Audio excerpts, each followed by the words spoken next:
우리는 주일마다 룻기 말씀을 함께 나누고 있습니다. 어찌 보면 가정사예요. 룻과 그 시어머니 나오미 그리고 보아스의 이야기. 개인적인 이야기라고 우리가 볼 수도 있겠으나 이것은 성경이 우리에게 보여주는 죄로 인해 상실한 것이 너무나 많은 우리, 하나님께로부터 받은 것이 참 많았는데 욕심 때문에 다 잃어버린 우리의 삶을 하나님이 어떻게 채워가시는가를 룻기를 통해서 볼 수 있거든요. 나오미가 그런 고백을 했습니다. 나는 더 이상 기쁨이라는 이름의 나오미가 아닙니다. 나는 괴로움이라는 이름의 마라와 같은 인생이 되어버렸습니다. 때로 그것이 우리의 고백이지 않습니까? 우리의 삶의 기쁨은 온데간데 찾기가 어려울 때가 있고 괴로움이 많을 때가 있거든요. 그때 하나님은 보아스를 준비하셔서 그 삶을 채워주시는데 우리에게는 보아스와는 비교할 수 없는 예수 그리스도의 복음을 통해서 우리를 채워가실 것입니다. 주일마다 우리가 룻기를 통해서 하나님의 이 은혜와 일하심을 함께 보고 붙잡을 수 있기를 주님의 이름으로 축원합니다. 그렇게 두 여인, 남편을 잃은 두 여인, 시어머니와 며느리 관계인 나오미와 룻이 베들레헴으로 돌아왔습니다. 아무것도 없었어요. 텅텅 비어서 베들레헴에 돌아왔는데 성경이 말합니다. 그때가 보리를 거둘 때였다. 1장 마지막 절이죠. 먹을 게 없으니까요. 뭐라도 해야 되니까 추수할 때 떨어진 이삭이라도 주우려고 룻이 밭으로 나갔습니다. 그런데 그 밭이 우연히도 보아스의 밭이었다라고 성경이 이야기하죠. 그것은 우연이 아니라 하나님의 인도하심이었습니다. 룻이 그 밭에 가서 이삭을 줍고 있는데 보아스가 나타나서 그의 입술로 하나님의 뜻을 전합니다. 룻이여, 당신이 어떤 마음으로 이곳에 왔는지 하나님이 다 알고 계십니다. 당신이 왜 저 모압에 있지 않고 시어머니를 봉양하기 위해 이곳에 왔는지 하나님이 아시고 하나님이 넉넉히 갚아주실 것입니다. 당신은 이미 하나님의 날개 그늘 아래 있습니다 라고 그를 위로하고 이삭을 잘 주울 수 있도록 도와줬죠. 그래서 그날 룻은 큰 어려움을 당하지 않고 이삭을 잘 주운 다음에 집으로, 시어머니가 기다리는 집으로 돌아왔습니다. 그게 이제 오늘 본문의 시작인데요. 오늘 본문의 17절에 19절 말씀 같이 한번 읽어보겠습니다. 룻은 저녁 때까지 밭에서 이삭을 주었다. 주운 이삭을 떠니 보리가 한 에바쯤 되었다. 룻은 그것을 가지고 성읍으로 돌아갔다. 룻은 주워온 곡식을 시어머니에게 내보였다. 배불리 먹고 남은 볶은 곡식도 꺼내서 드렸다. 시어머니가 그에게 물었다. 오늘 어디서 이삭을 주었느냐? 어디서 일을 하였느냐? 너를 이처럼 생각하여 준 사람에게 하나님의 복을 베푸시기를 바란다. 그러자 룻은 시어머니에게 자기가 누구네 밭에서 일하였는지를 말하였다. 오늘 내가 가서 일한 밭의 주인 이름은 보아스라고 합니다.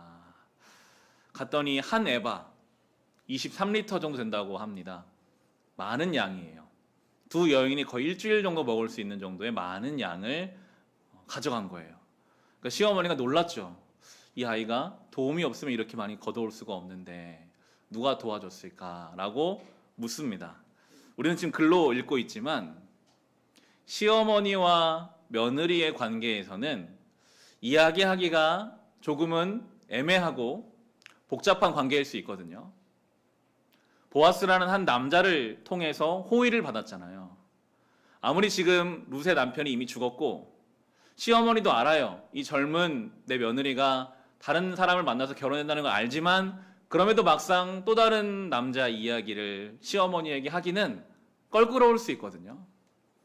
그리고 시어머니가 지금 어찌 보면 꼬치꼬치 캐묻고 있습니다. 네가 어떻게 하루 만에 한 에바나 되는 많은 곡식을 거둘 수 있었느냐? 누가 좀 도와준 거 아니냐? 누가 너를 좋게 본 것 아니냐? 이때 만약에 룻이 왜 이렇게 나를 캐묻는가? 왜 나에게 간섭하려고 하는가? 혹시 보아스 얘기를 하면 우리 시어머니가 나를 안 좋게 보는 것은 아닐까라는 마음으로 문을 닫고 거기서 만약 이야기를 하지 않았다면 하나님의 역사는 어떻게 흘러갔었을까요? 그런데 룻은 가감없이 말합니다. 누구의 밭에 가서, 보아스의 밭에 가서 제가 이렇게 했습니다. 그렇게 말했더니 이제 나오미가 또 더 중요한 정보를 이야기해 주죠. 20절에 보시면요. 같이 읽겠습니다. 나오미가 며느리에게 말하였다. 그는 틀림없이 주님께 복받을 사람이다. 그 사람은 먼저 세상을 뜬 우리 식구들에게도 자비를 베풀더니 살아있는 우리에게도 한결같이 자비를 베푸는구나. 나오미가 그에게 말을 계속하였다. 그 사람은 우리와 가까운 사이다. 그는 집안간으로서 우리를 맡아야 할 사람이다. 우리를 맡아야 할 사람이다. 이 부분은 제가 추후에 좀 말씀을 드릴 텐데, 보아스라는 인물에 대해서 이미 시어머니 나오미는 알고 있었어요. 그 사람이 결과적으로 우리를 책임져야 할 위치에 있는 그런 사람이다. 만약에 룻이 보아스 이야기를 꺼리끼는 마음으로 꺼내지 않았다면 그 보아스가 자기를 책임져야 하는 그런 위치에 있는 것도 알지 못했겠죠. 이 두 여인 간에는 긴밀하고 진실한 소통이 있었습니다. 하나님 나라는, 또 하나님의 역사는요, 이렇게 진실된 긴밀한 소통 가운데 이루어지더라고요. 하나님 나라는 그런 방식으로 이루어지거든요. 우리는 삼위일체 하나님을 믿습니다. 삼위, 성부, 성자, 성령, 완전히 다른 역할을 하시고 완전히 다르신 세 분이신데 한 분이에요. 그게 하나님의 형상이거든요. 성도는 그래서 서로 다르지만 하나 되기를 힘써야 하는 사람들입니다. 시어머니와 며느리는 말 그대로 고부간이잖아요. 좁혀지지 않는 입장차가 있는 사람들이에요. 나오미와 룻은 그렇습니다. 나이대도 다르고 살아온 환경도 생각도 모든 것이 다릅니다. 그래서 같은 일을 겪어도 다르게 볼 수밖에 없는 사이예요. 그런데 이 두 사람은 지금 서로 간에 숨김없이 이야기하고 그러면서 그 이야기 속에서 하나님의 역사가 풀어져가는 것을 보거든요. 여러분이 누군가와 소통을 하시려면 신앙적인 태도가 필요해요. 때로는 내 자존심을 잠시 내려놓을 수 있어야 돼요. 그 사람 이야기를 온전히 들어주려면요. 그리고 참아줄 수도 있어야 되고 기다릴 수도 있어야 합니다. 그래야 진실된 소통이 되거든요. 그냥 진실만 이야기하는 게 진정한 소통이 아닙니다. 배려와 존중과 하나님을 향한 경외함과 신앙의 많은 내용들이 들어가 있을 때에만 우리는 진정한 의미의 소통과 하나됨을 경험할 수 있습니다.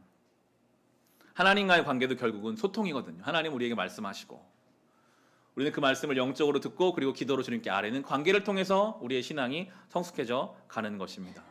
이 두 여인은 하나님 안에서 정말 긴밀한 관계를 맺고 있었습니다. 그런데 그랬으면 뭔가 이제 우리가 생각하는 어떤 일들, 갑자기 누가 문을 두드리면서 와서 보아스가 보냈습니다. 곡식을 갖다 주고 보아스가 와서 청혼을 하고 내가 룻이 마음에 들었으니 우리 결혼합시다. 뭔가 이런 일들이 일어나야 할 것만 같은데, 그런데 2장 마지막에 보면 아무 일도 일어나지 않아요. 계속 룻은 그냥 이삭을 주러 다닙니다. 좋게 말해 이삭 줍기지 이것은 구걸입니다. 노동하지 않고 결과만 얻어내려고 하는 거니까요. 그리고 그냥 시어머니를 모십니다. 23절에 보시면 이제 이렇게 2장이 끝나잖아요. 그리하여 룻은 보리 거두기뿐만 아니라 밀 거두기가 끝날 때까지도 보아스 집안의 젊은 여자들을 바싹 따라다니면서 이삭을 주었다. 그러면서 룻은 시어머니를 모시고 살았다. 그냥 그렇게 지금 2장이 끝났습니다. 아무 일도 일어나지 않아요. 그냥 매일같이 그녀가 할 수 있는 일, 이삭 줍는 일을 하고 연로한 시어머니를 모시고 그냥 살았습니다. 때로 하나님은요, 그렇게 다음 장, 다음 단계를 여시기까지 해야 할 일들을 하며 그 시간을 보내게 하시더라고요. 룻으로 하여금 그냥 이삭을 줍는 날들을 주세요. 그리고 그 주운 것으로 시어머니를 모시는 그 날들을 살게 하세요. 언제 그날이 끝날지 모릅니다. 내가 언제까지 연로한 시어머니를 모셔야 할까? 내가 언제까지 이렇게 주인 눈치를 보면 이삭을 주어야 할까? 알 수 없지만 그러나 그때를 보내게 하실 때 그것이 하나님의 때 그 다음 단계로 이어져 가는 것을 보거든요. 지금 여러분이 좀 답답함을 느끼실 때가 있으십니까? 언제까지 내가 이것을 계속해야 할까? 반복되는 일상과 끝이 보이지 않는 상황 속에서 그럼에도 우리는 하나님이 나의 인생을 계획하시는 것을 믿는 우리라면 오늘 내가 할 수 있는 이삭을 주어야 돼요. 아무것도 아니라고 느껴져도, 별일 아닌 것처럼 보여도 오늘 내가 할 수 있는 그 일을 하고 나에게 주신 사람들과 긴밀하게 연결되고 소통하면서 모시면서 하나 되면서 그 길을 갈 때에 우리가 살펴볼 3장에서 이제 하나님은 다음 단계를 열어 가시거든요. 여러분이 오늘 할 수 있는 그 일, 그 일을 하시며 여러분에게 주신 사람들과 긴밀하게 신앙 안에서 연합해 가시기를 바랍니다. 그럴 때 이제 3장 이야기가 시작되어 가는데요. 3장이 시작될 때 나오미가 앞서서 나서게 돼요. 지금까지 나오미는 늘 수동적이었습니다. 남편이 죽고 아들들이 죽고 나서는 그에게는 큰 생의 의미가 없었어요. 그냥 고향에 가서 먹을 게 없는데 아무것도 안 해요. 며느리가 이삭 주러 나간다 그러면 그래 나갔다 와라. 그냥 그렇게 말하는 사람이었는데 3장 1절부터 보시면 이 나오미가 조금 달라진 것을 성경이 우리에게 보여줍니다. 3장 1에서 4절 말씀 같이 한번 읽어보겠습니다. 시어머니 나오미가 룻에게 말하였다. 얘야, 내가 행복하게 살 만한 안락한 가정을 내가 찾아보아야 하겠다. 생각하여 보렴. 우리의 친족 가운데 보아스라는 사람이 있지 아니하냐. 내가 요즘 그 집 여자들과 함께 일하고 있다. 잘 들어보아라. 오늘 밤에 그가 타작 마당에서 보리를 까부를 것이다. 너는 목욕을 하고 향수를 바르고 고운 옷으로 몸을 단장하고서 타작 마당으로 내려가거라. 그 사람이 먹고 마시기를 마칠 때까지 너는 그가 눈치채지 못하도록 조심하여야 한다. 그가 잠자리에 들 때에 너는 그가 눕는 자리를 잘 보아두었다가 다가가서 그의 발치를 들치고 누워라. 그러면 그가 너의 할 일을 일러줄 것이다. 나오미가 적극적으로 나서서 룻에게 보아스의 이야기를 꺼내고 있습니다. 생의 의미를 잃고 탈진하고 기진맥진하던 넘어져 있던 한 인생이 어떻게 일어나서 뭔가를 할 수 있게 되었을까요? 룻이라는 며느리를 통해 공급되는 하나님의 은혜를 경험했을 때 넘어져 있던 인생이, 탈진해 있던 인생이 소생케 되는 것을 성경이 우리에게 보여주고 계십니다. 교회와 성도의 할 역할이 있다면 바로 이런 역할이거든요. 우리 주변에는 생의 의미를 알지 못하고 넘어져 있고 무너져 있는 사람들이 있습니다. 나오미와 같은 사람들. 룻은 그 나오미를 위해서 자기가 할 수 있는 일을 했어요. 이삭을 주었고 그 나오미에게 자기의 일들을 이야기했고 그를 섬겼습니다. 그럴 때 그를 통해 하나님의 은혜가 나오미의 인생을 새롭게 하죠.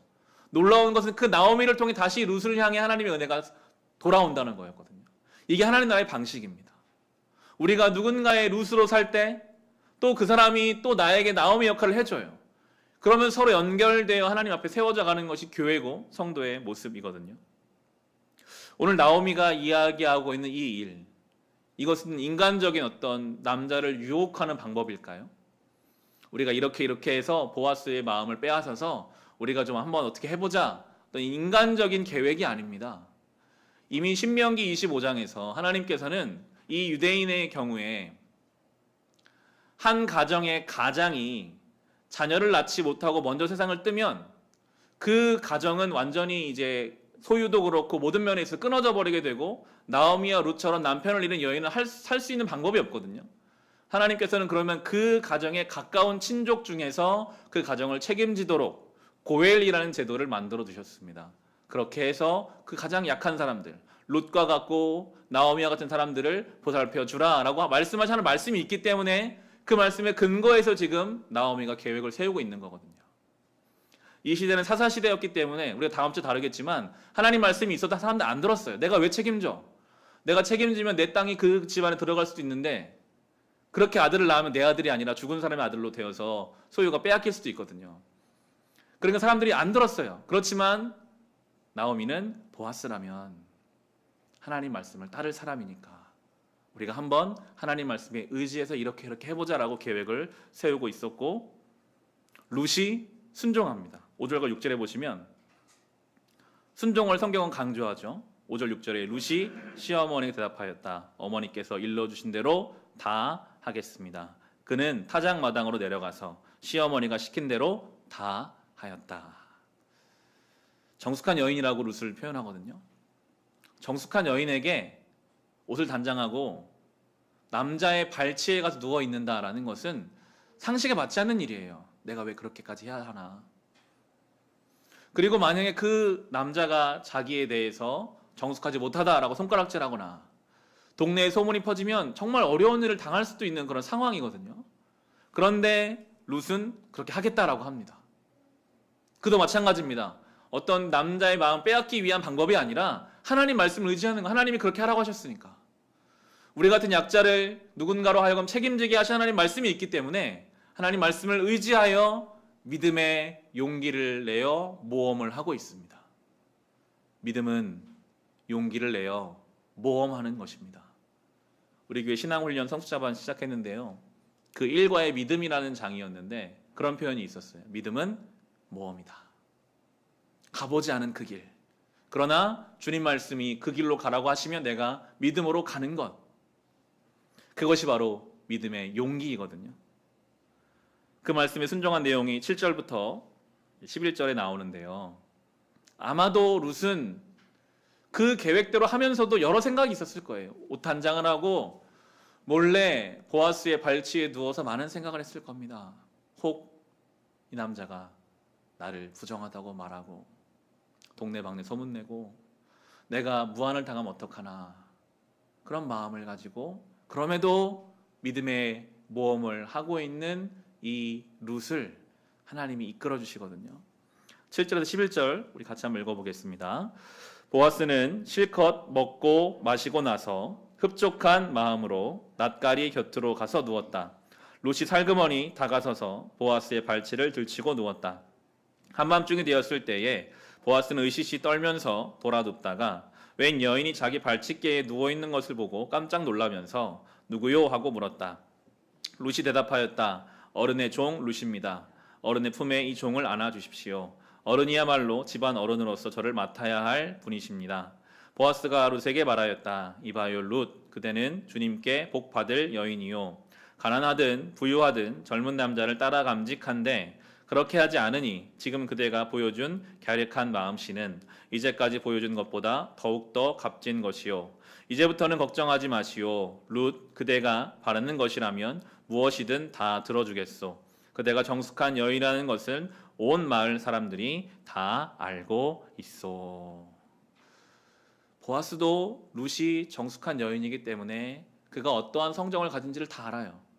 그럼에도 이 여인이 하나님 말씀에 의지하여 자기 발밑에 누워있는 그 모든 것을 깨닫고 나서 그가 이야기하는 거죠. 하나님이 다 아십니다. 내가 말씀대로 당신을 책임지겠습니다. 보아스에게도요, 이방 여인을 아내로 맞아들이는 것은 또 하나의 모험일 수 있습니다. 수고스러움일 수 있습니다. 그렇지만 하나님 말씀이 있기 때문에 그 말씀에 따라 이제 이 여인을 책임지려고 하거든요. 그러나 보아스는 이 룻에 대한 호감이 당연히 있었겠죠. 어떤 감정적으로 자기의 방법대로 문제를 해결하지 않고 하나님의 질서 속에서 이제 이 문제를 하나하나 풀어갑니다. 12절 13절에 보시면 이제 보아스가 이런 이야기를 하죠. 같이 읽겠습니다. 내가 집안간으로서 그대를 맡아야 할 책임이 있다는 것은 틀림없소. 하지만 그대를 맡아야 할 사람으로 나보다 더 가까운 친족이 한 사람이 있어.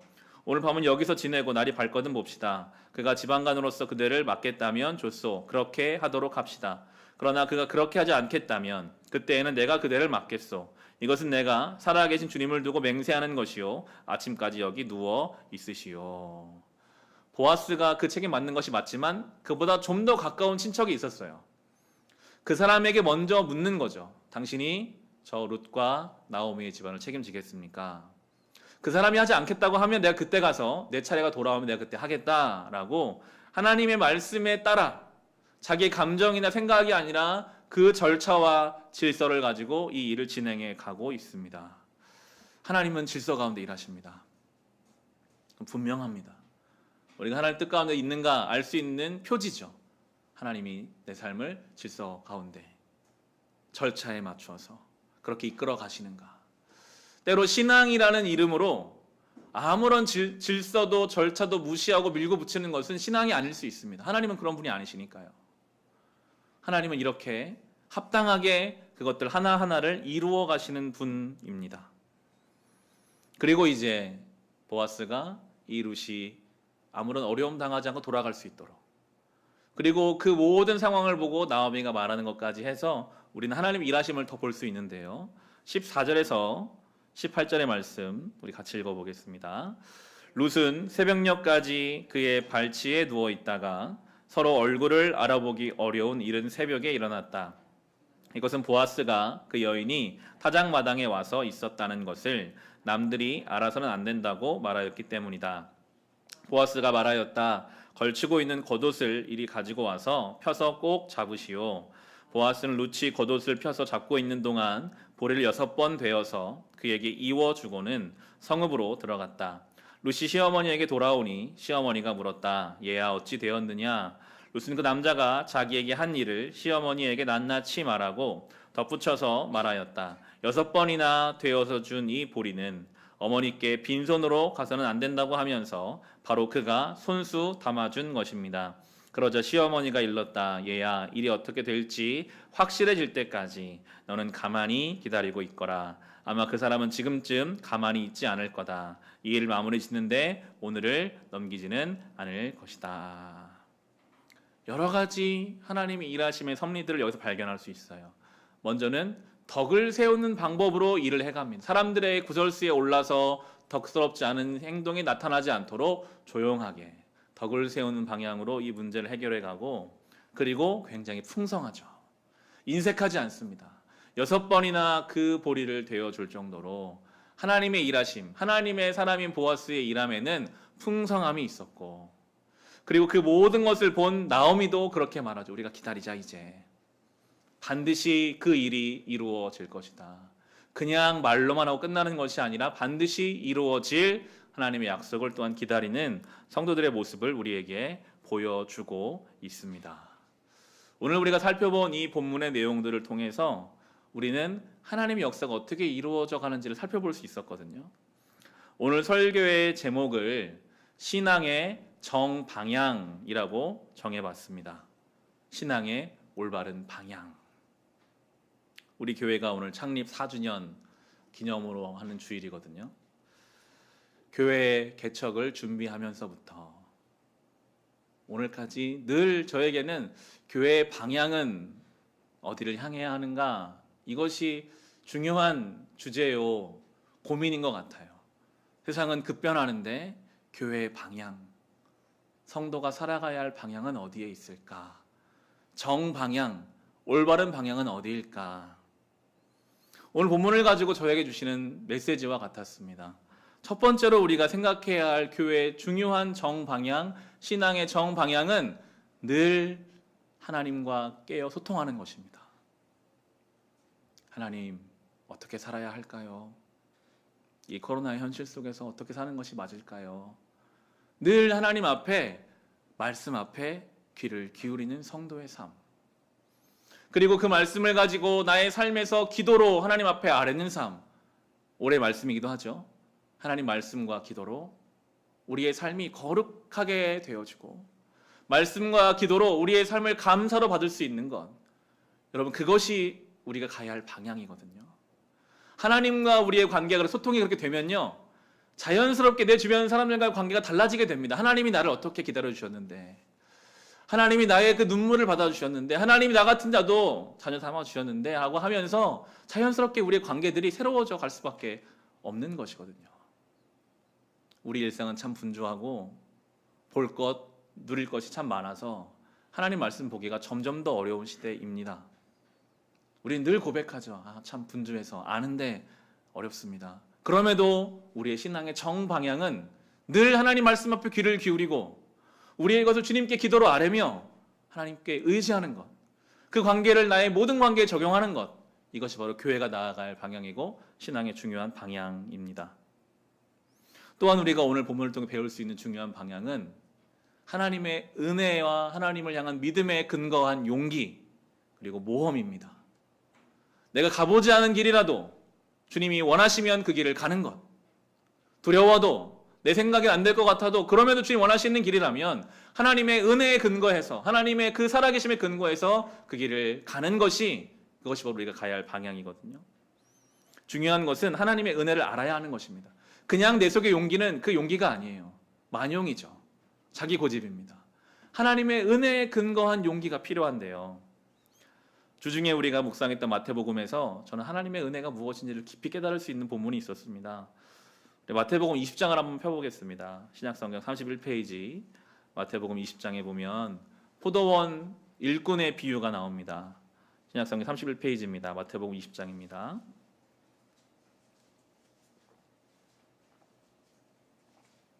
우리의 용기와 우리의 모험은 다 하나님의 은혜와 하나님을 향한 믿음에서 근거해야 하는데 그 은혜를 잘 설명해 주는 것이 이 마태복음 20장이거든요. 예수님은 계속 제자들에게 말씀하세요. 하나님 나라는 이런 거야. 하나님 이런 분이셔. 그 중에 중요한 예화가 바로 20장 1절에 이렇게 나오죠. 하늘나라는 자기 포도원에서 일할 일꾼을 고용하려고 이른 아침에 집을 나선 어떤 포도원 주인과 같다. 이 포도원 주인은 하나님과 연결되고 아마 이 포도원은 굉장히 큰 포도원이었던 것 같아요. 포도원에서 일할 사람을 보통 새벽 6시에 가서 불러오거든요. 많은 일꾼들을 6시에 가서 불러왔습니다. 그런데 이 주인은 3시간 간격으로 계속 가서 일꾼들을 불러와요. 9시에 가서 또 일꾼들을 불러오고 12시에 가서 오후 3시에 가서 계속 일꾼들을 불러옵니다.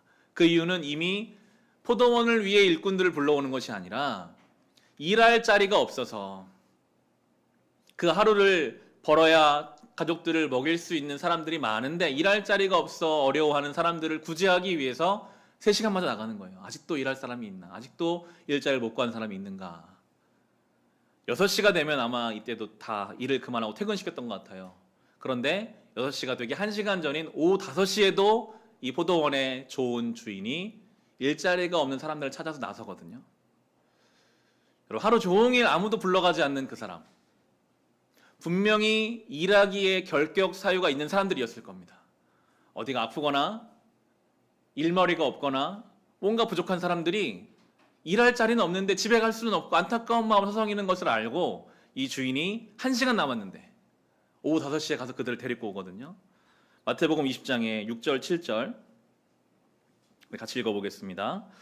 오후 5시쯤에 주인이 또 나가보니 아직도 빈둥거리고 있는 사람들이 있어서 그들에게 왜 당신들은 온종일 이렇게 하는 일 없이 빈둥거리고 있어? 하고 물었다. 그들이 그에게 대답하기를 아무도 우리에게 일을 시켜주지 않아서 이러고 있습니다 하였다. 그래서 그는 당신들도 포도원에 가서 일을 하시오 하고 말하였다. 5시에 나가서 한두 사람이 아니었어요. 여러 사람들이 일자리가 없어서 한숨 짓고 있는데 가서 묻죠. 왜 당신이 일자리를 못 가고 빈둥거리고 있습니까? 아무도 저를 불러주지 않아요. 저는 그럴 만한 자격이 없나 봐요. 그때 말하죠. 그러면 당신은 1시간이지만 내 포도원에 가서 일합시다. 놀랍게도 그리고 하루 일당을 줘요. 1시간밖에 일 안 했는데 하루 온종일 일할 수 있는 일당을 주고 그 가족이 먹고 살 수 있도록 배려해 줍니다. 그러자 이제 아침부터 일한 사람들이 심술이 난 거예요. 난 아침부터 와서 일찍 일했는데 저 능력 없어서 아무도 불러주지 않는 저 5시에 와서 1시간밖에 일한 사람과 똑같이 하루 일당을 준 것에 대해서 불평불만하는 내용이 11절부터 15절에 나오는데요. 같이 한번 읽어보겠습니다. 그들은 받고 나서 주인에게 투덜거리며 말하였다. 마지막에 온 이 사람들은 1시간밖에 일하지 않았는데 찌는 더위 속에서 온종일 수고한 우리들과 똑같이 대우하였습니다. 그러자 주인이 그들 가운데 한 사람에게 말하기를 이보시오. 나는 당신을 부당하게 대한 것이 아니요. 당신은 나와 한 데나리온으로 합의하지 않았소. 당신의 품삯이나 받아가지고 돌아가시오. 당신에게 주는 것과 꼭 같이 이 마지막 사람에게 주는 것이 내 뜻이요. 내 것을 가지고 내 뜻대로 할 수 없다는 말이요. 내가 후하기 때문에 그것이 당신 눈에 거슬리오 하였다. 하나님 나라의 계산법이 우리랑은 참 다르죠. 저는 이 본문을 새벽에 나누면서 본문을 읽는데 참 많이 은혜가 되더라고요. 나는 정말 오후 5시까지 일자리를 못 구하는 그런 사람인데 아무도 나를 불러주지 않아 서성거릴 수밖에 없는 자격으로 따지면 조건으로 따지면 아무것도 없는 그런 사람인데 주님 저를 불러주시더라고요. 우리 포도원으로 가자. 네가 할 수 있는 만큼만 해라. 지난 4년간 교회 섬기면서 그런 생각이 많이 들었던 것 같아요. 조건적으로 따지면 부족한 목사요, 부족한 교회지만 돌아보니 하나님이 그런 저와 우리 교회를 채워주셨구나. 그런데 그 은혜를 알면서도 또 한편으로는 따지는 마음, 은혜 받았는데도 은혜로 못 살아요. 억울한 마음이 생기고 하나님 왜 이렇게 됩니까? 저 사람 왜 저렇고 나는 왜 이렇습니까?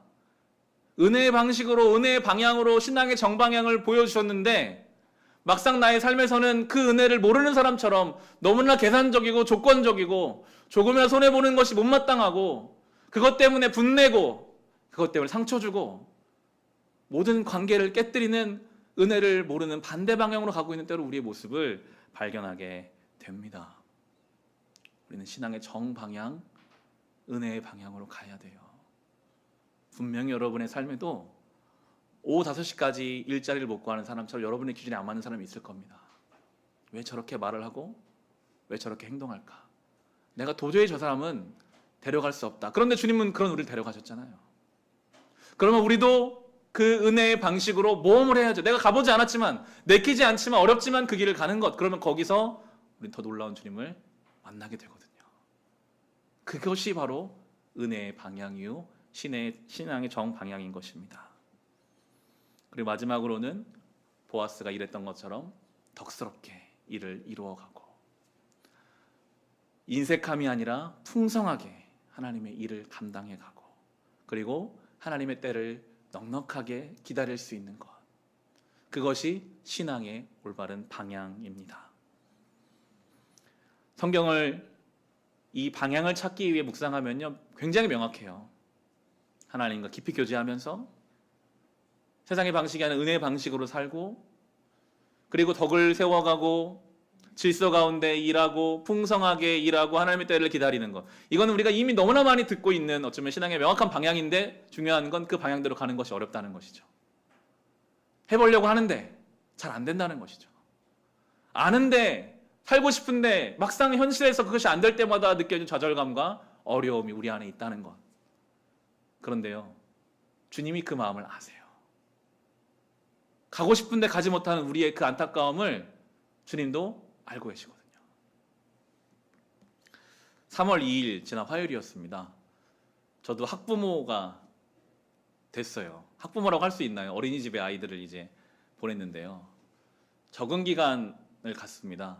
첫날 30분 동안 저희 아내가 아이들과 함께 어린이집에 들어갔다가 30분 지나면 나오고, 그 다음 날은 문 앞에서 헤어져요. 30분 동안 부모 없이 들어가서 있다가 나오는 거예요.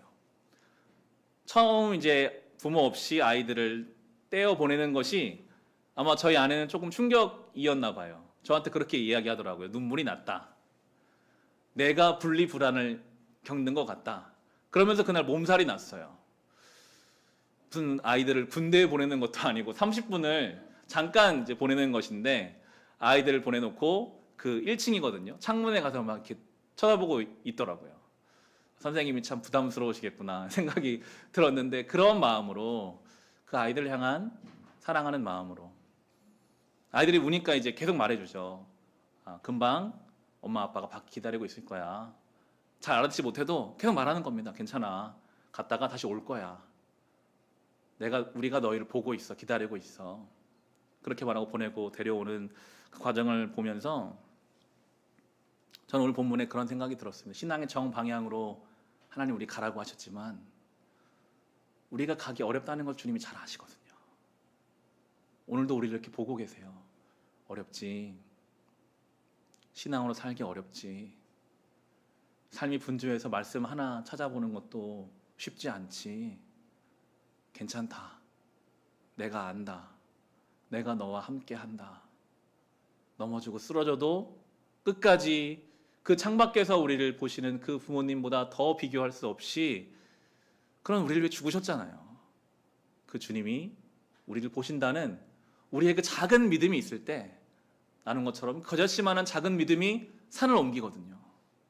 주님, 제가 부족해도 한번 살아볼게요. 이 신앙의 정방향으로 가려고 제가 한번 살아볼게요 라고 작은 우리의 섬김과 수고를 할 때 하나님이 산을 옮기는 놀라운 능력으로 우리의 삶에 역사해 주실 것입니다. 바라기는 우리가 그런 교회가 되고 그런 신앙이 우리의 신앙 될 수 있기를 주님의 이름으로 축원합니다.